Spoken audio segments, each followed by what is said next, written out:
Bom dia, boa tarde, boa noite. Bem-vindos ao 18º podcast do canal Fla Georgia, Papo de Torcedor. Você que, mais uma vez, né, aquela história nossa que a gente sempre conta, você que está chegando agora, cara, se inscreve no canal, se torne membro, dê o seu like, que é muito importante para nós. E, principalmente, você que é nosso membro. Hoje nós estamos com 110 membros. Puxa, 3 para 4 meses, estamos indo bem, né? Mas só 20%, 22% dão like. Então, por favor, assista o nosso canal, assista o nosso conteúdo e dê o seu like ou dislike. Se der o dislike, comente. Mesmo dando like, o que você gostaria de ouvir, que tipo de conteúdo, etc, etc. Isso é papo de torcedor. Isso aqui é um papo de todos nós com vocês, ok?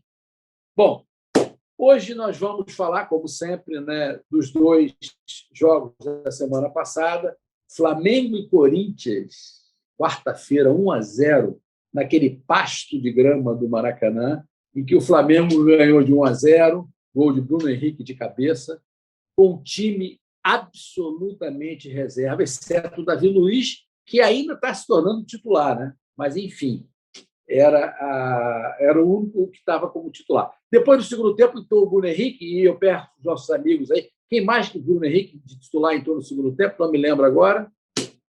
Entrou mais um jogador do Flamengo no segundo tempo e saiu o Davi Luiz, que, enfim, estava se poupando, e fizemos um jogo muito interessante.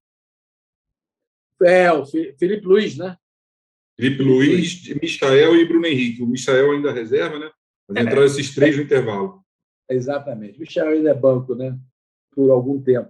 Mas o fato é que eu até comentei já com nossos amigos aí em algum momento antes da nossa gravação, que eu fiquei indignado, né, com o time que o Flamengo escalou, até porque tinha 46 mil pessoas no Maracanã querendo assistir o Flamengo jogando completo, etc, etc. E aí o Renato, nosso querido Renate, colocou lá o time reserva com o Felipe Luiz. E foi uma grata surpresa. Eu concordo, assim, eu quero reconhecer isso. O Flamengo jogou muito bem no primeiro tempo, contra o time titular do Corinthians, primeiro tempo e segundo tempo. Fizemos uma apresentação muito boa para o time reserva e ganhamos de 1-0 no frigir dos ovos lá no finalzinho, com um gol de cabeça do Bruno Henrique. E no domingo, tivemos o jogo Flamengo Internacional. Sábado, Flamengo Internacional, lá no campo deles, depois de ter tomado de 4-0 no Maracanã. Estávamos absolutamente ansiosos, e o Flamengo entrou praticamente com o time titular, exceto o Arrascaeta, que entrou no finalzinho, e o Bruno Henrique, que se machucou, né, no jogo contra o Corinthians. O Flamengo fez um primeiro tempo espetacular. O gol do Andrés foi assim, de almanaque, aquele gol lindo, passe, puxa, tudo foi muito bonito, aquele passe do Everton Ribeiro, puxa, o cara deu aquela tiça, enfim, lindo. O primeiro gol do nosso querido Gabigol, acho que foi um pouquinho de frango do goleiro dele, mas, de qualquer maneira, já estavam 2-0 rapidamente, como fizemos contra o São Paulo. Depois, no segundo tempo, e nós vamos debater isso com nossos debatedores, né, o técnico adversário, que é um cara estudioso, né, mudou a tática do time deles, botou alguns jogadores, mudou a estratégia, e, obviamente, o Renato não sabe responder a esse tipo de mudança, até porque no rachão não tem esse tipo de problema, né? E aí foi aquele jogo que a gente viu que não foi tão interessante para o Flamengo. 2-1, fizeram um gol no contra-ataque, como fizeram no Maracanã, um gol de contra-ataque, e acho que o Flamengo, no primeiro tempo, tenho certeza, perdeu vários gols. E vamos falar um pouquinho da ansiedade com relação ao jogo de sábado que vem, né? Que a gente vai falar, estamos até trabalhando aqui, discutindo entre nós, se nós vamos fazer um podcastzinho na quinta, quem sabe na sexta ou na quinta, dependendo da programação dos nossos debatedores, fazer um preempt, né? Fazer um warm-up no jogo de sábado. Está todo mundo muito ansioso. E segunda-feira estaremos aqui para, exaltar o fantástico campeonato ou meter a porrada no Renato. E sim, eu prefiro a primeira opção. Conosco hoje estamos aqui com o Wagner, com o André, nosso fisioterapeuta preferido, e hoje, voltando, né, das suas férias protocolares, vamos chamar de férias, né, Felipe? O nosso representante da Itália, Eu ainda aqui pelo Brasil, voltando em breve para a Geórgia, para Cumming, mas, enfim, vamos falar desses dois jogos e dar uma bate-bolazinha das nossas expectativas, já antecipando o preempt que nós vamos fazer na quinta ou na sexta-feira com relação à decisão da Libertadores. E amanhã, só para finalizar, temos Flamengo e Grêmio. Gabigol está fora. Soube hoje que o Pedro treinou com o Bruno Henrique, não sei se vai entrar por acaso, mas, enfim, porque aquele nosso reserva do Pedro é meio complicado. Então, eu passo já a bola para o Wagner, para a gente falar um pouco sobre Flamengo e Corinthians. Bom, bom dia, boa tarde, boa noite a todos. Primeiro, né, Paulo, falar desse planejamento, né, porque eu fui o jogo Flamengo e Corinthians, né? Quando eu vi no Flamengo postou o time, eu também senti o que você acabou de falar, essa frustração de falar, 47 mil pessoas, a despedida do time do Rio e tal. Mas, independente do resultado ter sido 1-0, eu, parando para pensar o planejamento, o Flamengo acho que fez a coisa certa, porque, como você bem falou também, é um pasto, botar os titulares para jogar no gramado Maracanã é um risco, diferente do gramado Beira-Rio, que é um tapete, né? E realmente pensando assim na sequência, né, que o Flamengo teve São Paulo fora, jogou com um time quase titular, deu 4-0. Veio jogar no Corinthians, poupou. Foi jogar com o Inter, um time titular do que estava disponível, né, 9 dos 11 titulares. Uma semana antes do jogo, eu acho que é o planejamento adequado, né, porque botar alguém amanhã contra o Grêmio é um risco muito grande, né? Hoje já teve gente da imprensa lá de Porto Alegre falando em tem que entrar para quebrar o tornozelo e tal. Na verdade, é criar uma atmosfera de medo no Flamengo, né? Porque o que eles estão querendo é que o Flamengo alivie, que o Grêmio está numa draga ferrada, está praticamente 78% de chance de cair para a segunda divisão, né? Então, acho que o planejamento do Flamengo foi bom. Independente dos resultados que vieram, eu também acho que voltar com os jogadores antes da hora seria uma temeridade, mas também não dá para deixar sem ritmo de jogo, né? Para amanhã, parece que, para terça-feira, né, parece que o Arrascaeta talvez jogue um tempo para pegar ritmo de jogo, eu achei ele bem pesado, né? E tem essa história do Pedro que você falou aí, que na verdade não é um titular, mas é um cara que praticamente entra quase todo jogo, né? Um jogadoraço. Então, eu acho que o planejamento está adequado. Eu espero mesmo que o Flamengo amanhã vá com o time reserva, bota aí até o Vitor Gabriel, não estou preocupado, não. Mas vamos lá. Gabriel. Falando do jogo Flamengo e Corinthians, primeiro da parte fora das quatro linhas, né? Foi um daqueles jogos inesquecíveis de estar no campo, né? Eu fui com meu filho levou um amigo, eles saíram aí da Barra, encontrei com eles lá, fomos andando para o Maracanã, e a atmosfera do jogo, a torcida estava sentindo que era a despedida do time do Maracanã, parece que a torcida virou a página do perdemos na Copa do Brasil, chance do brasileiro é mínima, vamos focar na final da Libertadores, porque se a gente virar, o que eu falo assim, se a gente virar o ano campeão da Libertadores, a gente vai dizer que 2021 foi um ano bom, não é um ano desastroso. Claro que a gente pensou muito acima, né? Então a atmosfera foi fantástica, embora quando tem esse anúncio do time há um certo receio e em algum momento até parecer um pouco de arrogância assim, né, e descuido com a torcida, mas foi uma atmosfera fantástica. Eu posso dizer para vocês que desde que a pandemia voltou, eu fui Flamengo-Barcelona 2-0, semifinal de Libertadores, e eu fui 1-0 Flamengo no Atlético Mineiro, que era um jogo chave no Brasileiro, e fui nesse terceiro jogo do Corinthians. Esse jogo foi inesquecível.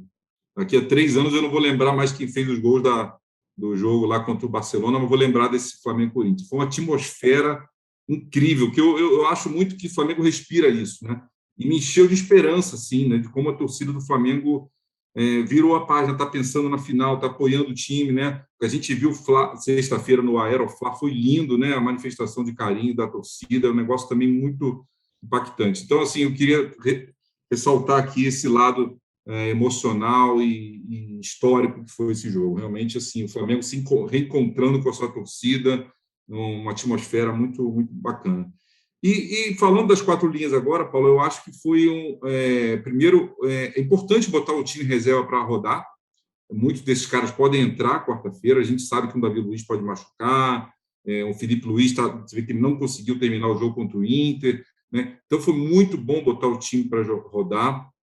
O Flamengo, em momento algum, foi ameaçado pelo Corinthians. Tiveram uma bola que o Hugo fez uma defesa importante, o resto, o Corinthians jogou, no meu modo de ver, muito covarde, um time grande que jogava mesmo com reserva. Então, assim, acho que o Flamengo se impôs. Corinthians titulares. Digo, o Flamengo com reserva, o Corinthians, mesmo fora de casa, se acovardar daquele jeito, eu acho que o time grande não deveria fazer isso jamais, né? O torcedor do Corinthians ficou muito revoltado, né? Então, assim, a gente critica muito, eu acho que a opção do Renato, tanto pelo planejamento, quanto pela execução do que foi feito em campo, o Flamengo dominou, bola na trave, foi um jogo positivo, né? E que o Flamengo não esqueça nunca, né, gente? A força da torcida. O Maracanã não é um meio, não é o resultado do Flamengo, não depende da torcida, é um meio de chegar até os resultados. O Flamengo tem que entender que tem uma força da torcida que vai sempre impulsionar o time para os seus resultados. Não pode ignorar isso, entendeu? O que eu vi quarta-feira lá foi emocionante e eu tô cheio de esperança aí para o jogo de sábado. E aí, na Itália, como é que repercutiu isso, grande Felipe? Fala, pessoal, um abraço a todos. Eu tive a mesma, de longe, vendo o jogo e ouvindo os amigos que foram ao Maracanã, meu irmão também foi. Primeiro de tudo, me chamou muita atenção, porque eu acho que todos nós, quando vimos a escalação, tivemos essa sensação assim de uma frustração, né? Porque o clima era aquele de entregar o time para a viagem, para sair do Rio de Janeiro abraçado. E eu, particularmente, quando vi a escalação, a despeito de um trabalho ruim do Silvinho e do Corinthians meio cambaleando, atingiu agora o G4, né? O time titular deles tem ótimos jogadores. Ali eu pensei, putz, acho que vai dar uma brochada, vai ser um jogo, pode perder, não vai ser legal. E, para minha surpresa, o Flamengo domina o jogo por completo, né? Aliás, o Corinthians é de uma covardia, tem 2 chutes ali, o Roger Guedes dá um chute no final, já até um pouco antes do gol do Flamengo, mas é um negócio assim, muito, muito acovardado. O Flamengo domina por completo o jogo, e chamou muita atenção, vendo o jogo de longe, a participação da torcida. Chamou muita atenção porque foi exatamente isso que o Wagner falou. Primeiro que eu acho que deram uma reduzida nos preços, isso faz muita diferença, ter mais gente, ter mais povo no estádio para o Flamengo é DNA, faz muita diferença. E todos os relatos de quem foi assistindo ao jogo, a sensação era essa: a torcida abraçou, resolveu esquecer o que se passou até agora e vamos dar carinho para esses caras, vamos mostrar nossa paixão, porque é o último jogo aqui antes deles saírem do Rio de Janeiro e pegarem a estrada rumo ao sul e depois a Montevidéu. Eu fiquei muito feliz com o que aconteceu. E o desfecho foi maravilhoso, né? Uma jogada de Leandro, com o perdão da palavra, do Rodilindo, e o gol do Bruno Henrique. Rodilindo é foda. Mas, enfim, exatamente. Mas, André, você, além da análise do jogo aí que você vai fazer, do Flamengo e Corinthians, queria que você contribuísse também a perspectiva da volta, essa volta inusitada do Pedro. Mas vamos primeiro do Flamengo e Corinthians. Vamos lá. Olá, bom dia, boa tarde, boa noite a todos. Bom, primeiramente, corroborando também com o que vocês falaram antes, quando eu volto para casa, às vezes, do trabalho, eu venho pela linha vermelha e passo ali pela Figueira de Melo, pelo estádio da Figueira de Melo de São Cristóvão. Cara, tá um tapete lá. Eu tô com inveja do São Cristóvão. Como é que pode? Cara, não é possível. A gente nunca viu o Maracanã num estado de grama desse tipo. Não é possível. A gente não é amador. A gente sabe que grama tem que ter. Parece que é de propósito. Eu não entendo isso. Porque agora só joga Flamengo e Fluminense naquele campo. Há tempos atrás jogava Flamengo, Fluminense, Botafogo e de vez em quando o Vasco. Né? Então, como é que pode? Não tem desculpa porque joga 2 times. Antigamente jogavam 3,5. Então, cara, alguma coisa tem que ser feita naquela grama. Meio não, né? Hã? Você botou o Vasco no meio, 3,5? Porque ele jogava metade em São Januário, metade no Maracanã. Né? Mas agora tá meio para meio mesmo, né? Mas, então não tem desculpa falar que é a quantidade de jogos, porque a quantidade de jogos antigamente, por ter menos campeonato, de repente era a mesma, ou até um pouco mais. Entendeu? Então, alguma coisa tem que ser feita, porque isso prejudica os jogadores, isso arrebenta os jogadores. Eu não me lembro que o jogador, há uns 3, 4 jogos atrás, torceu o pé, e aí você vê nitidamente ele falando, prendi o pé. Porra, não pode acontecer, isso não pode acontecer, né? Bom, passando para o jogo, a mesma coisa, quando eu cheguei vendo a escalação, eu falei, pronto, estava tão feliz de ver o jogo, sabe? 50 mil pessoas no Maracanã. Aí, porra, sabe, a oportunidade de fazer as pazes com a torcida, né? A esperança de ter um Aeroflá, porque se você ganha bem ali, o Aeroflá com certeza aconteceria, como aconteceu, porque também muito que aconteceu com o jogo, mas a torcida do Flamengo também ela abraça, mesmo quando tem algum problema, graças a Deus. Mas, surpreendentemente, o time jogou muito bem. Jogou muito bem. A gente vê sempre no campo, né? Ou o Andrés Pereira, ou o Arão, ou o Thiago. E, cara, o João Gomes jogou pra caramba, ele jogou muito. E ele é o reserva do reserva, né? Jogou demais. O Flamengo jogou muito bem, eu gostei muito do jogo. Me surpreendeu também que o Hugo jogou com mais responsabilidade, tanto com os pés, né? A bola chegava, ele não tentava dar aquele toquinho a mais, cara, tem que ser assim, olha, não sei, não sou bom com o pé, então tem que resolver rápido. E graças a Deus ele está fazendo as coisas direitinho, então ele com certeza para mim hoje é o reserva imediato do Diego Alves, né? E isso me surpreendeu, foi bom. E eu não vi a torcida do Flamengo parar de cantar 1 minuto. O tempo inteiro a torcida cantando. O tempo todo. Isso empurra, como disse o Wagner. Eu me lembro um jogo que a gente fez contra o Cruzeiro na Copa do Brasil, na saída do Mano, que foi assim, e a gente estava lá e a gente tinha certeza que o Flamengo ia fazer o gol. Estava 42 minutos do segundo tempo, mas a gente, não, mas vai dar, a gente vai fazer. E foi e fez. Então a torcida ali, ela estava cantando porque ela acreditava que ia acontecer. Porque quando a torcida empurra, empurra, empurra, isso vai. E aí, me desculpem vocês, mas o gol do Rodinei com a conclusão do Bruno Henrique, né? Que jogada do Rodinei, que é isso, cara. Fantástico. Foi um gol do Rodinei com a conclusão do Bruno Henrique. Pô, aquilo ali, eu machucado. explodi. Fez o gol machucado. Exatamente. Eu explodi muito. E da mesma maneira que da outra vez eu falei, e aí, como que se dorme? Pé da vida, né? E como que se dorme com essa adrenalina do jogo? Não dorme. Não dorme. Dormir com a adrenalina é melhor do que a adrenalina real. Muito melhor, muito melhor. E aliás, aí... como que se dorme até sábado, né? Essa é a pergunta da semana. Não sei. Mas assim, eu acho que sábado... Não, vamos discutir depois. Bom, vamos passar... Você quer completar, então? Para as lesões. Né? O que acontece? A lesão do Pedro... A lesão do Pedro é uma lesão tranquila de se restabelecer, né? Eu, quando estava trabalhando em clube de futebol, né, a gente recuperou um atleta também, assim, em 21 dias. Era até a recuperação mais rápida do futebol brasileiro, até o Arrascaeta se recuperar em 20 dias para jogar.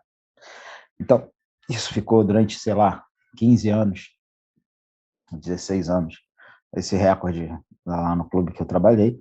E é uma coisa natural, você recupera uma cirurgia de menisco em 25 dias, um mês, tranquilamente. E se você fizer uma aceleração aí, até 20, 21, 22, 23 dias, você recupera. Né? É tranquilo de se recuperar. Então, o Pedro, ele se recupera, lógico, mas precisa de um tempo de jogo. Né? Então, seria importante, de repente, ele entrar um pouco de tempo contra o Grêmio, nem que seja só para se habituar, não precisa, sabe, para ele se sentir, para saber como ele tá, para ele chegar lá e falar, ó, beleza, show de bola. E pegar também o ritmo da bola, e pegar o ritmo do jogo, é importante. O Bruno Henrique, né, que teve aquela contusão no joelho, não, ele tem uma contusão, ele não fez uma contusão durante o jogo, pelo que eu entendi. Ele tem uma tendinopatia. A tendinopatia, você pode ter várias coisas. Tendinopatia, se você dividir a palavra, é tendão, patologia no tendão. Então, podem ser várias coisas. Mas esse é um termo mais utilizado quando existe uma tendinite patelar, né? Uma tendinite no tendão, né? No caso dele, o patelar. O tendão patelar é aquele tendão da ruptura do Ronaldo, né? Que se rompeu e a rótula, a patela, pulou para cima, né? Saiu da congruência dela. E aí, aquele tendão ali, você poderia ter um tendão roto, um tendão... vários problemas de tendão, mas uma tendinite é uma coisa simples, né? Você toma um anti-inflamatório que possa ser tomado, que não caia no antidoping, e faz tratamento de fisioterapia manhã, tarde e noite. E aí você para um pouco e depois volta, né? Então, eu não sei nem se eu voltaria com o Bruno Henrique agora contra o Grêmio, até porque ele jogou semana passada, ele não vai perder tanto ritmo de jogo. Eu só voltaria com o Bruno Henrique realmente para a final, porque ele pode ainda sentir um pouco de dor, e aí tomar um anti-inflamatório local ali, entendeu? E vai para o jogo, né? Já o Rodrigo Caio, eu não sei como que está a condição do edema dele. Jogou. Ele jogou, mas eu não sei como que está a situação do edema dele. Jogou. Mas ele teve um edema na panturrilha. Está 100%. Eu acho que amanhã ele joga, quarta, sábado ele joga com... Então ele deve estar 100%. Ele deve estar 100%, sim. Mas tinha mais outra pessoa que você tinha, mais outro jogador que você tinha falado? Não, era ele, era o Bruno Henrique, era o Caio. O Caio jogou o tempo todo. O Pedro, já falei. Já falou. Pedro, então Arrascaeta. Arrascaeta. O Arrascaeta é ritmo de jogo. Eu acho, sinceramente, que o Arrascaeta só voltaram com ele agora por causa das questões das convocações, que se tivesse forçado voltar antes, eu acho que dava para voltar. Só que ele ia ser convocado pelo Uruguai. E aí? Né? E aí, mas eu achei ele bem pesado, hein, André, no sábado. Porque... Eu sei que 40 dias não é fácil, mas eu achei ele bem... Exatamente. Pisando em ovos, assim, meio fora de forma. Eu sei que é normal também, né? Inclusive, ele perdeu aquele gol que o Michel fez, que estava impedido, né? Foi o Michel? O Kennedy. Então, passou por ele. Aquela bola ele não perde. Mas, enfim, agora, a grande pergunta... É ritmo de jogo. Vamos passar para o jogo seguinte, mas deixa uma pergunta para o final lá, né? O grande dilema do Renato. Escala o Arrascaeta na largada ou escala o Michael na largada e um substitui o outro durante o jogo? Mas isso a gente vai deixar para conversar no final. Vamos falar sobre o Flamengo Internacional, em que nós tivemos uma performance de almanaque no primeiro tempo e no segundo tempo, na minha opinião, quando o técnico adversário mudou a estratégia do Internacional, obviamente que o Renato só fazia assim, e aí a gente começou a se enrolar um pouco e quase que a gente empata aquele jogo que já devia ter feito uns 2 ou 3 gols no primeiro tempo, perdendo gols bobos, né? Como o Gabigol está perdendo gol. Mas vamos lá. Já que começamos com o Wagner, vamos começar agora com você, que foi o último. Já você, André, já sai falando sobre o segundo jogo, depois passamos a seguir aí. Flamengo e... Então, o jogo do Flamengo, a escalação, quando veio também, eu fiquei muito feliz. Bom, vamos jogar com os titulares, mas dá aquele medinho, né? Tá próximo da final, e aí? Mas tudo bem. E aí começa o jogo. Bom, se eu tivesse ido fazer pipoca no micro-ondas, eu teria perdido o gol, né? Mas, logo, graças a Deus, a gente já pum, gol, beleza. Aí depois que a gente sai na frente, o Flamengo tem começa a fazer um jogo de preciosismo, sabe? Às vezes, no lance final, que a gente poderia matar o jogo, né? Pô, aquela bola do Gabigol, né? Que, pô, tá o Everton Ribeiro na frente do gol, sozinho, um cara chegando, eu não me lembro quem foi que estava chegando atrás dele, se ele desse um cortezinho para trás, o cara vinha e metia. Cara, é para finalizar. Contra o Palmeiras, não pode perder essas chances. E também, mais uma vez, o VAR não chamou, né? Pênalti no Everton Ribeiro, e a gente ia fazer 3-0, aí 3-0, esquece, né? Mas tudo bem. Mas só que o que me assusta um pouco é a fragilidade defensiva do Flamengo. Isso. Eu não sei o que está acontecendo. O Flamengo foi um jogaço, mas parece uma pelada, sem tática, né? Aqueles times que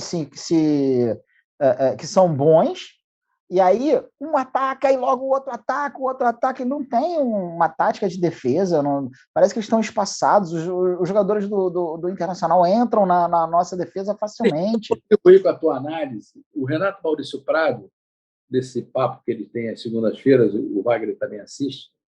Aliás, não foi no papo de segunda-feira que ele não participa, foi no pós-jogo, alguma coisa assim. Ele falou que ele se preocupa muito com a falta de capacidade de marcação do André. Porque, na verdade, o Flamengo assim, quando você tem um problema na defesa, não é um problema da defesa, né? A estrutura como um todo, o meio de campo é fundamental. Como um todo. E aí, o André não é um grande... O Thiago Maia marca muito mais do que o André. O Andrés indo, é fabuloso. Ele atacando é fabuloso. Mas, assim, ele cerca muito e marca pouco, que nem o Diego. Só que ele é jovem, entendeu? Então, sei lá, eu concordo em parte com o Renato que parte desse problema da defesa do Flamengo, defesa que eu digo é como um todo, não é a defesa em si. Eu acho que falta um pouco da marcação do meio de campo. O que você acha? Do sistema defensivo, né? Como todo, a volância é o primeiro combate, pô. Então, se você tem aí os volantes combatendo bem, com certeza você tem uma proteção maior à zaga, né?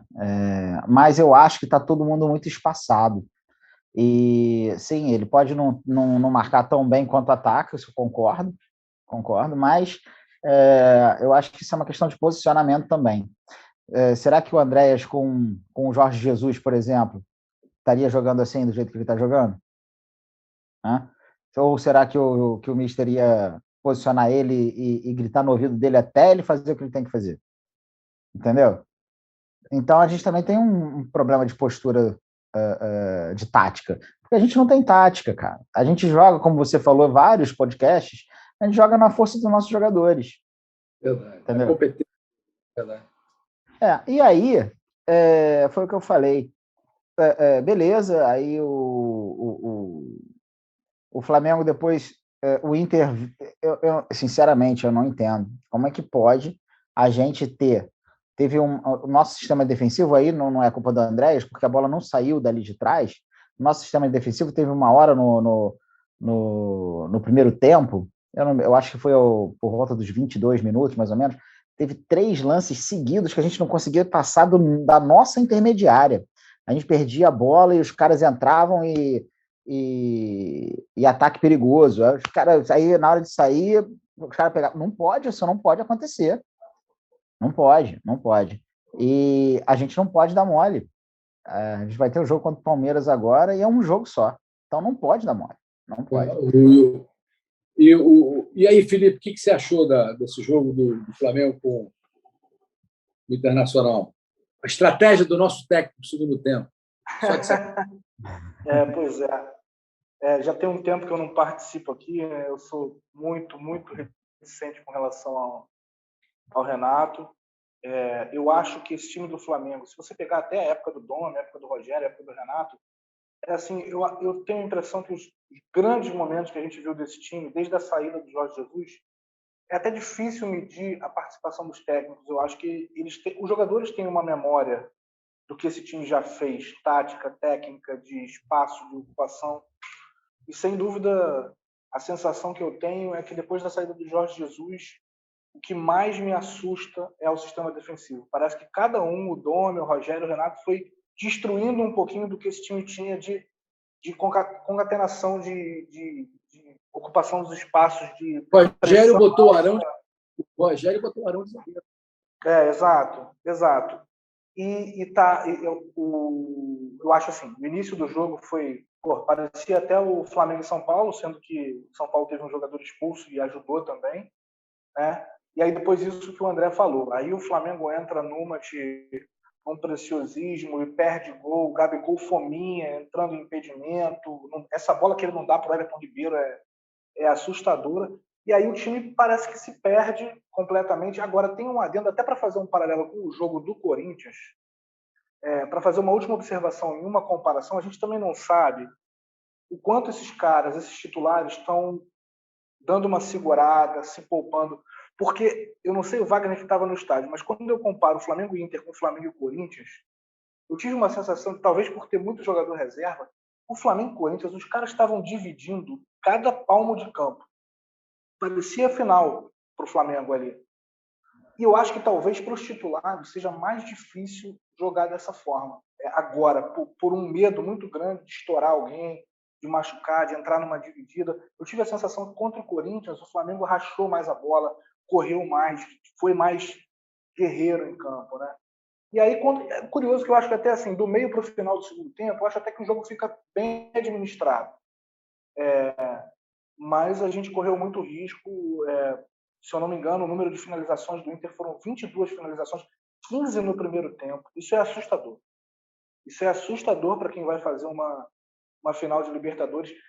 Eu vou confessar para vocês, contra tudo o que eu imagino de Flamengo, todo o nosso imaginário de Maracanã, mas em se tratando deste Flamengo, do Renato Gaúcho, se eu pudesse ser o oráculo do Renato Gaúcho, se considerando também o adversário, que é o Palmeiras, o tipo de jogo que o Palmeiras gosta, eu chegaria no ouvido do Renato e falaria, olha, isso aqui é um xadrez. Vamos ser frios. Diante da sua fragilidade para montar uma defesa, diante do quão o Palmeiras gosta de jogar no contra-ataque,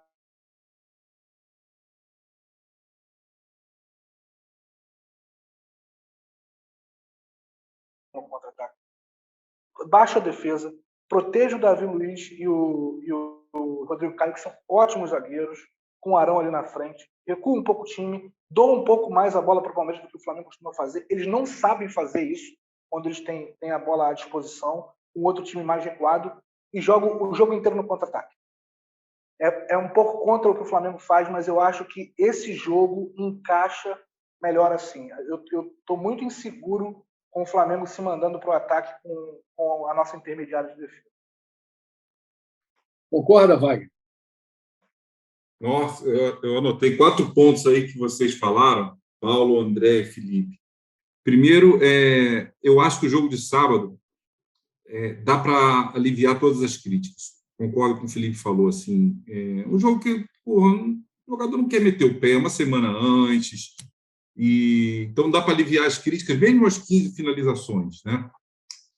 Uma coisa que você falou também, André, sobre o espaçamento, né? O Felipe também comentou. Realmente, se você olhar as notas dos jogadores na sua cabeça do jogo de sábado, o Rodrigo Caio e o Davi Luiz não fizeram uma partida ruim. O Davi Luiz, inclusive, salvou uma bola em cima da linha. Mas por que o Flamengo tomou 15 finalizações? Porque o time é espaçado. Então, era aquela situação que a gente tinha na época do Rogério Ceni, que o Rodrigo Caio ficou fora há muito tempo, o Davi Luiz não tinha sido contratado, e o Bruno Viana, o Léo Pereira e o Gustavo Henrique não tem a qualidade deles. Então, os caras chegavam e faziam gol. Era sempre assim. Os caras chegavam 4 vezes e faziam 3 gols. Então, assim, é assustador o nível desses caras. O Rodrigo Caio e Davi Luiz, realmente, eles jogam ao nível de seleção brasileira, e mesmo com os buracos, mesmo com o time espaçado, eles conseguem, a gente não fica numa defesa tão peneira assim, né? Se a gente lembrar, foi 4-0 no São Paulo, 3-0 no Bahia, 1-0 no Corinthians, a gente vinha com o time acertando à medida que esses caras vão voltando. E aí tomamos um gol contra o Inter, poderia ter tomado outros e tal. Então, esse é o segundo ponto aí que eu queria comentar, né? O terceiro ponto, Paulo, e aí falando do Andréas, né, que vocês também comentaram, eu estava até hoje, fui caminhar com meu pai, estava conversando com ele. Meu pai falou, o Andréas é o substituto do Gerson, né? Quando o Andréas chegou, lá ainda naquela transição ali do Rogério, início do Renato, né? A gente tinha dúvida se essa posição ia ser ocupada pelo Thiago Maia. O Diego vinha de um primeiro semestre bom, como segundo homem, e aí o Diego, passa a jogar muito mal, contusão, o Thiago Maia também com apresentações bem ruins, e o André vira titular absoluto, faz aquele gol de falta, começa a chutar a bola na trave, participar, tal. Hoje é inquestionável que ele é o titular, né? Mas eu também concordo que o time fica leve, tem mais saída de bola, mais qualidade de saída de bola, mas a sensação de que ele ocupa os espaços, a marcação, ele não tem cacuete de marcação. O próprio Diego tem um pouco mais, né? Então parece que passam por ele com muita facilidade. O Arão fica sobrecarregado. O Arão, inclusive, minha opinião, tem jogado muito bem. O Arão fez uma partida contra o Inter agora impecável. Eu achei que ele, mesmo com todos os espaços que ele tem que correr, mas ele está indo muito bem. E um ponto aí que eu queria continuar falando também, que é a história do Filipe Luís. Filipe Luís, né?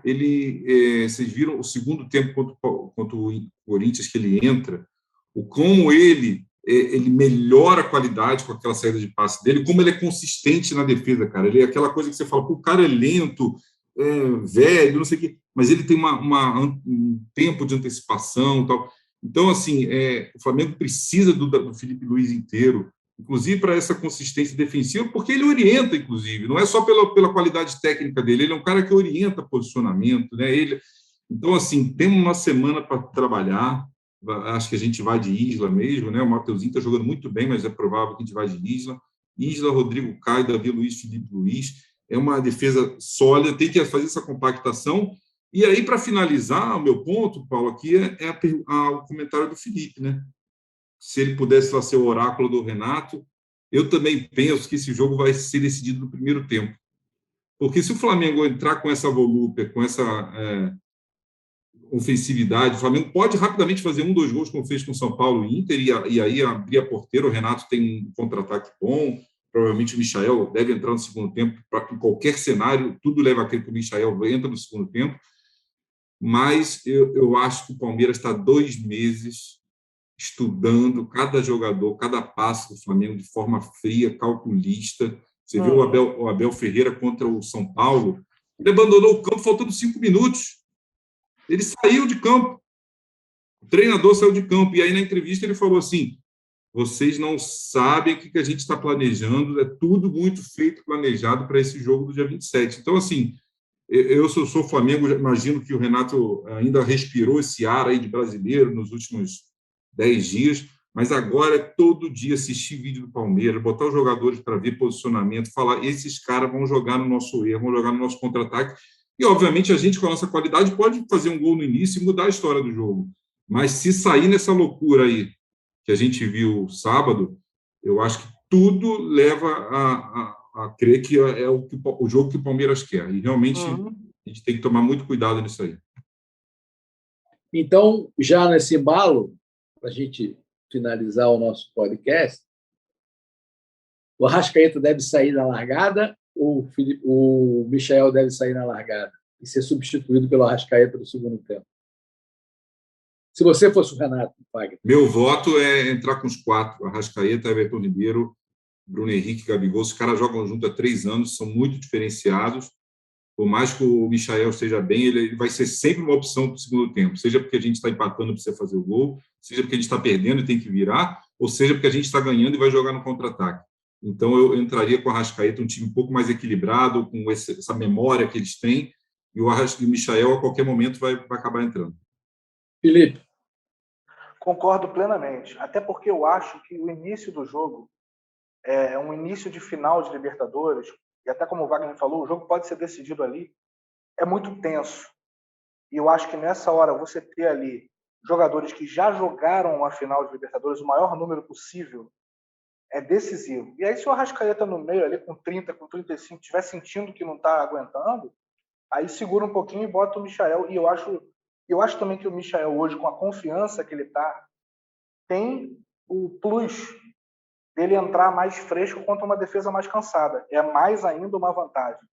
Então eu não tenho a menor dúvida, eu acho que aquele início de jogo que é tenso, que a bola queima, você tem que ter ali quem tem cancha, quem tem costas largas para jogar o jogo.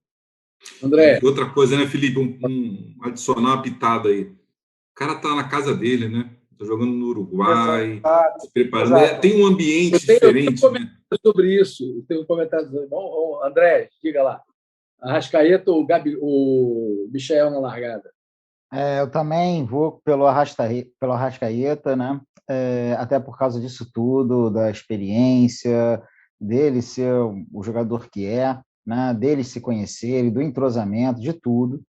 E pelo seguinte também, é muito mais provável que o início do jogo, o jogo comece sendo mais estudado, menos pegado, né? Então é muito bom o Arrascaeta estar ali. E caso ele não esteja bem, aí bota o Michael. Agora, se você tira o Michael no meio do primeiro tempo e bota o Arrascaeta e ele não está bem, você não tem como voltar com o Michael, né? Então, então é uma coisa boa você botar o Arrascaeta de cara. Espero que ele esteja muito bem na sua melhor tarde do ano. Mas caso não aconteça, aí você tem o Michael no banco para entrar. E eu acho também que o Michael ele tem esse negócio de repente de nervoso. Eu não sei, ele me parece jogar como se estivesse jogando uma pelada todo jogo, né? E então não sei se ele vai sentir a final. Eu acho que não, mas como o Wagner falou também, eu tenho certeza que o Michael vai entrar no jogo. E só voltando um pouquinho no que o Felipe falou, concordo plenamente com ele que o jogo contra o Corinthians foi muito pegado, porque os reservas queriam mostrar condição de jogo para a final. Todo mundo está ali, que é um espaçozinho, pô, né? E aí a gente viu muita coisa boa e a gente tem muita coisa boa ali para botar para o jogo qualquer coisa, né? Graças a Deus. Eu assino embaixo, Arrascaeta não largada, os 4, sem dúvida. A memória, jogarem junto desde 2019, sem dúvida. Só que tem um detalhe que eu queria falar que me veio à cabeça hoje de manhã, né? Porque a gente fica pensando nesse jogo o dia todo, né? É o seguinte: esse time do Palmeiras não enfrentou o final de Libertadores dentro do padrão de temperatura e pressão conhecido. Jogou no Maracanã contra o Santos. Esse time do Flamengo jogou no Peru, o Wagner estava lá e viu, contra o River Plate, o time argentino, com tudo que o time argentino tem, ou seja, sob ponto de vista de experiência pretérita, o time do Flamengo está muito mais bem preparado do que o time do Palmeiras. Esse time do Palmeiras, nem o Abel... o Jorge Jesus não sabia o que era uma Libertadores. Nem o Abel, nem o time do Palmeiras sabe o que é uma Libertadores no nível maior de Libertadores. E hoje eles vão jogar no Uruguai, em Montevidéu, na terra do Arrascaeta, entendendo? Enfrentando um time mais cascudo que ele. Ô, Paulo, deixa eu pegar um adendo nessa tua fala e uma carona rápida na última fala do Wagner. Além disso, tem uma coisa que me dá uma grande esperança para o jogo. O Wagner estava falando da importância do Felipe Luiz. E o Flamengo carregou um peso para a final de 2019 gigante, um peso de muitos e muitos e muitos anos. O time estava pesado, a recepção, a ida para Lima, com a torcida fazendo aquela festa, botou mais peso ainda. O River estava levinho, era o então campeão contra o principal rival, foram leves. E o Felipe Luiz sentiu muito o jogo. Foi uma das piores partidas do Felipe Luiz pelo Flamengo, junto com a estreia dele contra o Bahia. Eu tenho certeza que o Felipe Luiz é o cara ali que está com mais desejo de fazer uma puta final. Porque ele sabe que a final da Libertadores de 2019 dele não foi boa. Foi muito ruim, muito ruim. Ele errou quase tudo. Isso me dá uma... A gente pede ele a ser o vilão, né? Exato. Ele é seu vilão. E que pena que o Gerson não está lá para poder recuperar, porque quando a gente fez o segundo gol, e o primeiro também, quando o Flamengo vira, o Gerson estava no banco e o Diego... Então, assim, eu acho, pode ser um otimismo meu, que o Flamengo vai estar muito mais preparado emocionalmente, esse time, porque, saiu o Pablo Marim, mas entrou o Davi Luiz, cara. Já deve ter jogado mais de Champions League, etc. Esse lateral direito também é um cara casca-velha lá, porra, já jogou 11 Libertadores. anos titular da seleção. Porra, titular da seleção chilena. Andrés veio da Europa, o Arão estava em 2019, esse ataque estava em 2019, o Rodrigo Caio estava em 2019, o Felipe Luiz estava em 2019. Precisa se recuperar e dizer, olha, eu sou o cara. Cara, e o Diego Alves estava em 2019. Então, assim, eu acho, obviamente, que não tem, não quero dizer que vamos ganhar, nada disso.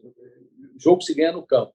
Mas eu estou com uma grande expectativa pelo conjunto da obra, apesar do Renato, pelo conjunto da obra, apesar dos estudos desse português aí, porra, vai estudar saindo 10 minutos antes, ele deve ter estudado pouco, né? Porque 10 minutos não deu para ele estudar direitinho. Fala sério, cara. Tem muito show. Inclusive, esse português tem um lance dele que um desses comentaristas falou, não me lembro agora qual foi. Porra, ele se acha um colonialista, ele quer ensinar o Brasil. De certa forma, o Jesus também tinha essa pegada, né? Mauro César falou. Jesus tinha moral para falar. Né? Nós descobrimos isso. Nós somos os filhos. Não é bem assim, cara. Não é bem assim. Eles são muito bons. O Jorge Jesus... Esse Abel, eu acho que... Mas eu acho que a gente vai chegar no sábado com esse time titular, porque o Renato está nos ouvindo, ele vai ver esse podcast, vai botar lá o Arrascaeta de titular no primeiro tempo, junto com Gabigol, Everton Ribeiro e Bruno Henrique. E vamos sair. Eu acho, a sensação que eu tenho é que vai ser uma coisa assim, lá largada, aquele flash do Flamengo, e depois vai jogar nesse estilo que o Felipe está querendo. Bom, agora vamos segurar aqui 2-0, 3-0, vamos ver como é que fica, deixa os gajos malucos, né? Segundo o Abel, e vamos ver. Pô, pode ser que não aconteça, mas eu acho que a gente tem grande chance. E vou dizer mais uma coisa, para a gente analisar. O Atlético vai... Por que começa amanhã às 9h10, 9h30 o Atlético e 9 horas o Flamengo? Alguém pode me explicar? Não. O Flamengo joga contra o Grêmio às 9 horas da noite e o Atlético começa às 9h30 contra... Quem é amanhã? Contra o Palmeiras, São Paulo. Palmeiras. O Atlético vai enfrentar o Palmeiras, vai enfrentar o Bahia, vai enfrentar o Grêmio e vai enfrentar o Bragantino. Esses são os 4 jogos finais do Atlético. E, obviamente, a CBF foi muito carinhosa, botou a final da Copa do Brasil depois da decisão do Um detalhe que o jogo do Bahia era para ter sido há 10 dias atrás, nesse fogo cruzado aí que o Bahia está para cair da Série B. Aí tiraram o jogo porque o Júnior Alonso e o Savarino estavam convocados e adiaram o jogo do Atlético Mineiro para uma rodada mais à frente, onde o Bahia já pode estar rebaixado, etc. E se recusaram a fazer esse adiamento com o Flamengo. Né? Mas isso aí, porra, bicho, está na mão aí está na mão da energia superior. Se o Atlético, muito difícil, o Atlético para mim já é o virtual campeão, mas se o Atlético perder 2 jogos, Fluminense. Esqueci de falar do Fluminense. Fluminense aqui do domingo. Bahia, Grêmio, Palmeiras, Bragantino e Fluminense. Tem o Fluminense. Se o Atlético perder, então é Bahia, Grêmio, Palmeiras, Bragantino e Fluminense. São 5 jogos. O Flamengo também vai ter 5 jogos. Se o Atlético perder 2 jogos, os caras vão entrar em pânico. Nós estamos 8 atrás. 2 jogos são 6. E aí, cara, ainda eu acho, e com o treinador deles lá, vai botar a camisa de Nossa Senhora, vai focar aí de índio e tal, porque ele gosta disso. Eu acho assim, as chances são mínimas, mas eu não descartaria como um todo, né? Porque a gente tem uma máxima entre nós, e vocês sabem disso, não deixa a gente chegar. Não deixa a gente chegar. Eu acho que o jogo mais difícil, Paulo, é amanhã contra o Grêmio, né? Botar o time reserva e conseguir vencer o Grêmio em Porto Alegre. Esse jogo é o jogo mais difícil, que teoricamente eliminaria a gente se a gente perder, né? Eu estou na esperança do Felipe. Vai botar os reservas e vão meter o pé, não vão ter medo de tirar o pé, e vão meter o Grêmio lá, cara, porque o Grêmio está muito mal. Ok, podemos perder, mas a gente deu o troco dos 4-0, mais ou menos, no Internacional, e agora temos que dar o troco de 1-0 também. Enfim, nossa próxima reunião, a gente vai conversar depois que terminar aqui, se vai ser na sexta ou na segunda, 18 horas, sem dúvida. esbravejando de alegria ou esbravejando. Eu espero na primeira hipótese e eu estou com muita esperança, muita esperança, muita esperança. Mais alguma coisa, meus amigos? É isso. Boa semana a todos aí. Pensamento positivo, todo mundo que vai nos assistir, pensamento positivo. Usem sua camisa da sorte, sua meia da sorte, cueca da sorte. Tudo vale a pena, hein? Eu estou mais esperançoso do que eu estava antigamente. Alguns podcasts atrás eu vinha falar do meu problema, é que eu estou vendo o Flamengo em queda e o Palmeiras subindo. E agora está ao contrário, né? O Palmeiras caindo, o Flamengo subindo. Então, a gente está subindo na hora certa. Realmente, pega seu patuá, faz sua oração para Buda, para Oxalá, para Jesus Cristo, para lá, vamos com tudo. Tudo ajuda. Vamos que vamos. Mas eu acho que a gente vai ter um grande momento segunda-feira que vem. Nosso próximo podcast de segunda-feira será alegria pura. Então, meus amigos, uma vez Flamengo, sempre Flamengo. Sempre Flamengo.